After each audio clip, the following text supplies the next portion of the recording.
आज Doubtnut app download करें। Doubtnut पर अपने सभी गणित, रसायन विज्ञान, भौतिक विज्ञान और जीव विज्ञान के डाउट्स का करो सफाया। बस प्रश्न की फोटो खींचो, एक ही प्रश्न को क्रॉप करो और तुरंत वीडियो सोल्यूशन पाओ। अभी डाउनलोड करें। नमस्कार दोस्तों, हमसे पूछा गया है यहाँ पर कि मई का महीना था। विनीत रात्रि में खुले आकाश में सोया हुआ था। अचानक उसे एक तारा चलता हुआ दिखाई दिया। वह आश्चर्यचकित था कि सभी तारे स्थिर दिखाई दे रहे हैं, किंतु केवल एक ही बड़ा तारा है जो कि बड़ी तेज चल रहा है। उसने बड़े भाई नीतीश को यह समस्या बतलाई। नीतीश विज्ञान का विद्यार्थी था। उसने विनीत की समस्या को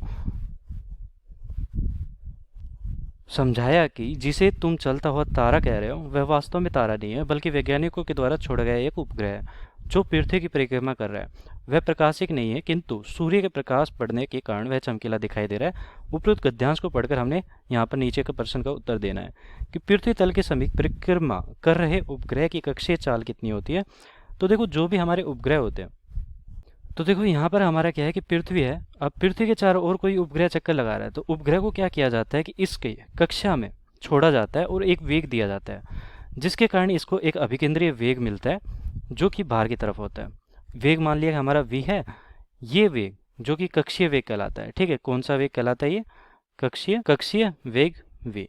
ठीक है, अब इसके कारण इसको क्या मिलता है कि अब अभिकेंद्रीय बल मिलता है बाहर की तरफ। तो ये mv²/r, ये हमारा क्या है? अभिकेंद्रीय बल बाहर की तरफ है, अभिकेंद्रीय बल। अब देखो, अगर ये नहीं होता तो क्या होता? अगर ये नहीं होता तो पृथ्वी हमारे क्या है? इस द्रव्यमान को खींच रही है। इस द्रव्यमान का मान लिया हमारे m द्रव्यमान है इसका, और ये हमारी पृथ्वी इसको खींच रही है अपनी तरफ।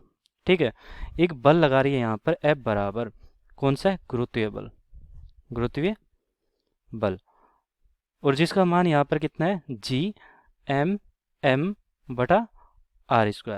अब देखो, ये पृथ्वी के बिल्कुल समीप है, तो यहाँ पर r इसीलिए ले रहा हूँ मैं, क्योंकि ये r हमारी पृथ्वी की त्रिज्या के बराबर है। तो r यहाँ पर क्या है? पृथ्वी की त्रिज्या है। यहाँ पर लिख देता हूँ पृथ्वी त्रिज्या, पृथ्वी त्रिज्या। तो ये हो गया हमारा r। g यहाँ पर क्या है? g यहाँ पर गुरुत्वीय नियतांक है, सार्वत्रिक गुरुत्वीय नियतांक भी बोलते हैं इसे हम, सार्वत्रिक गुरुत्वीय नियतांक। तो ये हो गया गुरुत्वीय नियतांक। अब देखो, ये सब तो हो गया हमारे पास। अब इसके बाद हमारा क्या होना चाहिए कि अगर कक्षीय चक्कर लगा रहा है, मतलब कि जो अभिकेंद्रीय बल है वो गुरुत्वीय बल के बराबर होना चाहिए। तो अभिकेंद्रीय बल को मैं क्या यहाँ पर क्या लिख देता हूँ? स्मॉल f लिख देता हूँ। तो f, स्मॉल f बराबर हमारा बड़ा f के बराबर होना चाहिए, मतलब कि गुरुत्वीय बल के बराबर होना चाहिए।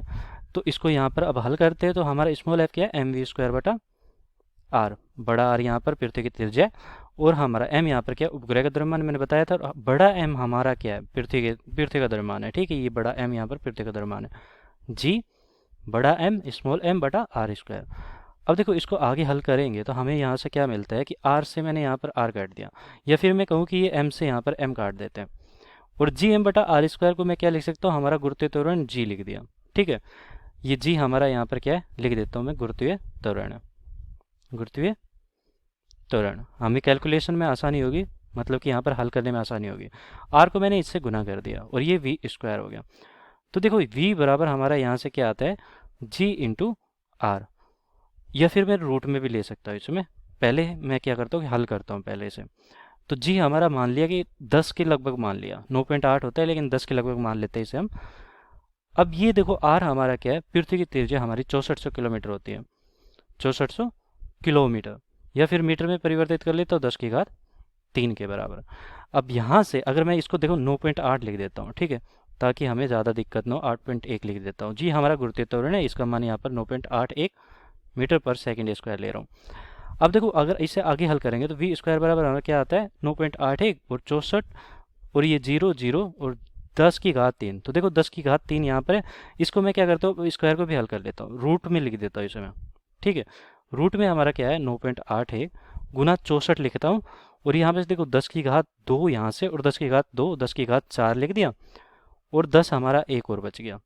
ठीक है, अब देखो इसको आगे हल करेंगे तो 10⁻4 को मैं बाहर निकाल सकता हूँ 10⁻2 के रूप में, 64 को बाहर निकाल सकता हूँ 8 के रूप में, और हमारे पास 9.81 और 10 यहाँ पर बचा।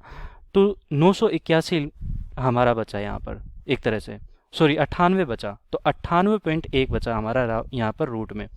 अब इसको आगे हल करते तो 98.1 को लगभग मैं 10 के बराबर लिख सकता हूँ, या थोड़ा सा 10 से कम होगा, गुना 8 और ये 10 का स्क्वायर, तो ये देखो मैंने लगभग 10 के बराबर लिख दिया।